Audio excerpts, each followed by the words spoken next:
देश और दुनिया ने किस तरीके से राम के प्राण प्रतिष्ठा का कार्यक्रम हुआ वो सब ने देखा और ये भी देखा कि किस तरीके से अयोध्या को एक नया रूप दिया गया। इस बार 2025 का जो कुंभ है, कुंभ को किस तरीके से भव्य बनाया जा रहा है। भारतीय जनता पार्टी के वरिष्ठ प्रवक्ता राकेश त्रिपाठी जी हैं हमारे साथ। राकेश त्रिपाठी जी, इस कुंभ को क्या माने कि अब तक का सबसे बड़ा भव्य कुंभ होगा? देखिए, कुंभ हमारी एक ऐसी सांस्कृतिक विरासत है, एक ऐसी आध्यात्मिक विरासत है जो पूरी दुनिया में कहीं अनूठी है। यूनेस्को ने इसको संरक्षित करने का काम किया है। इतना बड़ा संख्या का जमावड़ा और बिना किसी पूर्व निमंत्रण के, इसमें किसी को निमंत्रण देने की आवश्यकता नहीं होती है और इतनी बड़ी संख्या में लोग इकट्ठा होते हैं, आध्यात्म की डुबकी लगाते हैं, गंगा यमुना मां सरस्वती के संगम में डुबकी लगाते हैं, अपनी पूर्वजों के पुण्य को संचित करने का काम करते हैं। एक बहुत बड़ा आयोजन है। इस आयोजन के लिए सरकार के स्तर पर हर प्रकार के एक व्यवस्थाएं की जाएंगी। सरकार इसके एक मेजबान की भूमिका में होगी और हमने पहले भी जब उत्तर प्रदेश में कुंभ के आयोजन में योगी आदित्यनाथ सरकार ने व्यवस्थाएं की थी, वो बहुत उत्तम कोटि की थी।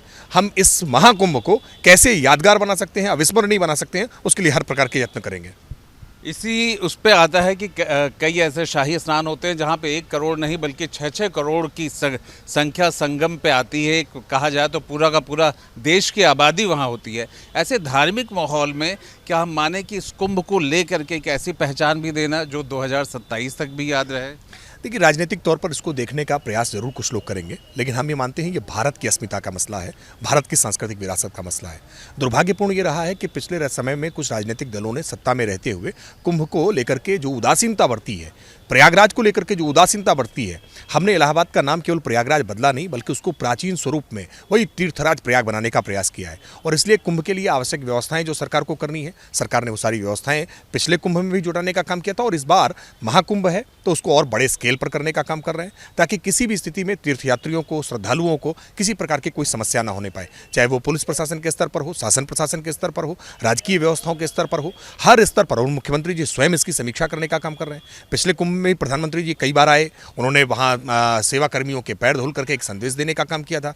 तो ये सबके साथ कैसे जुड़ता है, इसमें गरीब और अमीर नहीं, किसी जाति और उसका भेद नहीं है, कोई ऊंच नीच नहीं है, कोई गरीब, किसी प्रकार से सबको साथ लेकर के चलने वाला ये कुंभ है। ये भारत की स्पिरिट है और इस स्पिरिट को सरकार हर तरह से संरक्षित करने का काम कर रही है। क्या इस हम कुंभ को 2025 के कुंभ को हर जिले में, हर प्रदेश में और प्रदेश के बाहर अलग अलग देशों में भी देख पाएंगे? इसको कहीं ना कहीं एक नया परिचय देने की कोशिश होगी? लेकिन निश्चित तौर पर कुंभ उत्तर प्रदेश के लिए एक गौरव का विषय है। हालांकि देश के अलग अलग 4 राज्यों में कुंभ लगता है। जब 12 वर्षों के बाद महाकुंभ और 6 वर्षों के बाद अर्धकुंभ होता है, उत्तर प्रदेश का गौरव है कि हमारे पास प्रयागराज है और प्रयागराज में महाकुंभ हो रहा है।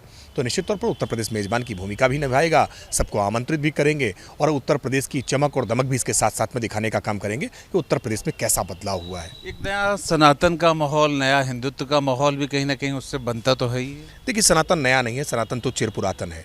ये चिर पुरातन सनातन जिसको नकारने का प्रयास किया जा रहा था, जिसको डेंगू और मलेरिया बताने का प्रयास किया जा रहा था, तरह तरह से अपमानित करने का प्रयास राजनीति के द्वारा किया था, उस सनातन की प्रतिष्ठा को पुनर्स्थापित करने का काम भारतीय जनता पार्टी कर रही है। और भारतीय जनता पार्टी मानती है कि ये हमारी अस्मिता से जुड़ा हुआ मसला है। इसको पुनर्स्थापित किए बिना हम कहीं ना कहीं इतिहास के पन्नों से मिट जाएंगे।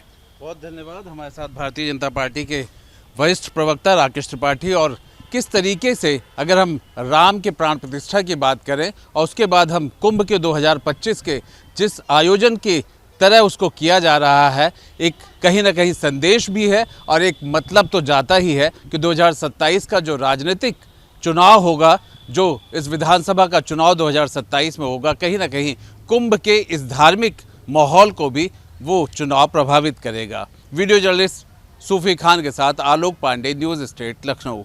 न्यूज नेशन अब व्हाट्सएप पर खबरों की ताजा अपडेट के लिए न्यूज नेशन के इस QR कोड को स्कैन करें।